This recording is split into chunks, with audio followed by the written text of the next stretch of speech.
కార్యకలాపాలు చేస్తూ ఉన్నాం.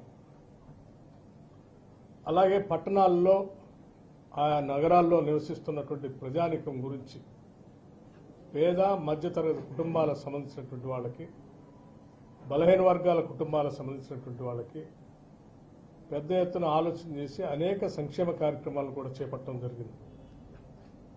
ఉదాహరణకి గతంలో రేషన్ కార్డు కోసం పెద్ద ఎత్తున ఎదురు చూసి అలసిపోయినటువంటి ప్రజలందరికీ కూడా అర్హత కలిగినటువంటి పేదవాళ్ళందరికీ కూడా రేషన్ కార్డులు అందించడం జరిగింది. రేషన్ కార్డులతో పాటు ఉచిత సన్న బియ్యాన్ని కూడా ప్రతి వ్యక్తికి 6 కేజీల లెక్కగట్టి దాదాపు మార్కెట్లో 50 నుంచి 55 రూపాయలు కిలో ఉంటే ఉన్న బియ్యాన్ని కూడా ఈరోజు ఉచితంగా దాదాపు 1,03,00,000 కుటుంబాలకి ఈరోజు రాష్ట్ర వ్యాప్తంగా సన్న బియ్యం పంపిణీ జరుగుతూ ఉంది. రాష్ట్రంలో 1,15,00,000 కుటుంబాలు ఉంటే దాదాపు 1,03,00,000 కుటుంబాలకు ఇవాళ రేషన్ కార్డు ద్వారా సన్న బియ్యాన్ని సరఫరా చేస్తూ ఉన్నాం. అట్లాగే బడుగు బలహీన వర్గాలు, పేద వర్గాలు, అల్పాదాయ వర్గాలు ఉన్నటువంటి వాళ్ళకి 200 యూనిట్ లోపల వాడుకుంటున్నటువంటి విద్యుత్ శక్తి సంబంధించి ఉచితంగా ఈరోజు విద్యుత్ని సరఫరా చేస్తూ ఉన్నాం. దానికి సంబంధించిన బిల్లుని రాష్ట్ర ప్రభుత్వం విద్యుత్ శాఖకి నేరుగా ప్రతి నెల కడతా ఉన్నాం. ఆ రాష్ట్రంలో ఉన్నటువంటి మహిళలందరి కోసం, ముఖ్యంగా పట్టణాల్లో నగరాల్లో ఉన్నటువంటి మహిళలు పెద్ద ఎత్తున వారి జీవనోపాధి కోసం ప్రయాణ ఖర్చుల నిమిత్తం ఆర్టీసీ బస్సులో ఉచితంగా ప్రయాణ ఏర్పాటు కూడా పెద్ద ఎత్తున చేశాం. విద్యార్థులందరూ కూడా కేవలం హైదరాబాద్ లాంటి నగరంలోనే కాకుండా మిగతా మున్సిపాలిటీస్లో, ఆయా శాసనసభ నియోజకవర్గాల్లో ఉన్నటువంటి అర్బన్ సెంటర్స్లో ఉన్నటువంటి విద్యార్థులు కూడా స్కిల్స్ డెవలప్మెంట్ కావాలి అనేటువంటి ఆలోచనతో ఈరోజు విద్య ఉన్నప్పటికీ కూడా స్కిల్స్ లేకపోవటం బట్టి చాలా మందికి ఉద్యోగాలు పొందలేకపోతా ఉన్నారు. వాళ్ళని దృష్టిలో పెట్టుకొని రాష్ట్ర వ్యాప్తంగా స్కిల్స్ కోసం అడ్వాన్స్డ్ టెక్నాలజీ సెంటర్స్ అన్నింటినీ కూడా పెద్ద ఎత్తున ప్రతి శాసనసభ నియోజకవర్గంలో, ముఖ్యంగా ఇటువంటి మున్సిపాలిటీస్ ఉన్న దగ్గరనే ఏర్పాటు చేశాం. ఈ అడ్వాన్స్డ్ టెక్నాలజీ సెంటర్స్ ద్వారా భవిష్యత్తులో పెద్ద ఎత్తున ఉద్యోగ అవకాశాలు కల్పించాలనే ఆలోచనతోనే వీటిని ఏర్పాటు చేశాం.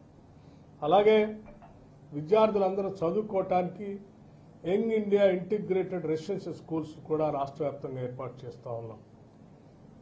రాష్ట్రంలో ఉన్నటువంటి గ్రామీణ ప్రాంతాల్లో ఉన్న సెల్ఫ్ హెల్ప్ గ్రూప్ మెంబర్సే కాకుండా ఆయా మున్సిపాలిటీస్లో ఉన్నటువంటి మహిళలు కూడా ఆర్థికంగా నిలబడి వ్యాపారాలు, చిన్న మధ్య సంబంధించినటువంటి వ్యాపారాలు చేసుకోవటానికి ఈరోజు వడ్డీ లేని రుణాలని పెద్ద ఎత్తున ఈ రాష్ట్రంలో ఇచ్చాం. దాదాపు 6,000 కోట్ల రూపాయలు ఇటువంటి మున్సిపాలిటీస్లో వడ్డీ లేని రుణాలకు సంబంధించి వడ్డీలు కూడా చెల్లించాం. ఈ రకంగా ఈ ప్రభుత్వం వచ్చిన దగ్గర నుంచి సంక్షేమం అట్లాగే అభివృద్ధి రెండింటిని కూడా మేలు కలుగుతాం. అటు పరిశ్రమని, ఇటు ఇన్ఫ్రాస్ట్రక్చర్ని, అలాగే విద్య, వైద్యానికి సంబంధించి కూడా పెద్ద ఎత్తున దృష్టి సారించి ఈరోజు ఈ రాష్ట్ర ప్రభుత్వం ముందుకు పోతా ఉంది. దయచేసి ఈ రాష్ట్రంలో ఉన్నటువంటి మున్సిపాలిటీస్లో ఉన్న ప్రజలందరికీ నేను విజ్ఞప్తి చేస్తూ ఉన్నాను.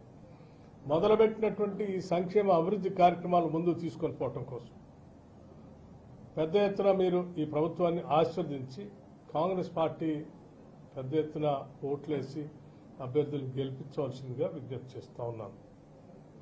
నగరాల్లో భవిష్యత్తులో మీ అందరికీ తెలిసిందే, రాష్ట్రం నగరాల అభివృద్ధి దిశగా ప్రయాణం చేస్తూ ఉంది.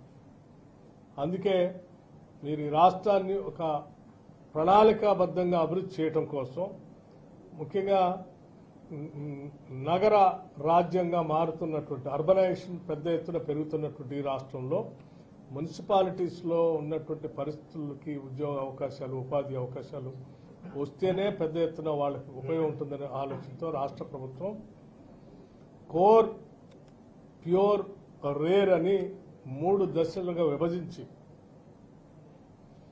ప్యూర్ అంటే పెరీ అర్బన్ రీజన్ ఎకానమీ అంటే ఈ మున్సిపాలిటీస్ అన్నింటిలో ఉండేటువంటి ఆ పరిసర ప్రాంతాల్లో అనేక క్లస్టర్స్ తయారు చేసి పరిశ్రమలన్నింటిని కూడా ఏర్పాటు చేసి హైదరాబాద్ నగరం కాకుండా బయట మిగతా ప్రాంతాల్లో కూడా అభివృద్ధిని విస్తరింపజేయడం కోసం ఈ వ్యవస్థని ప్రణాళికని ప్రకటించాం.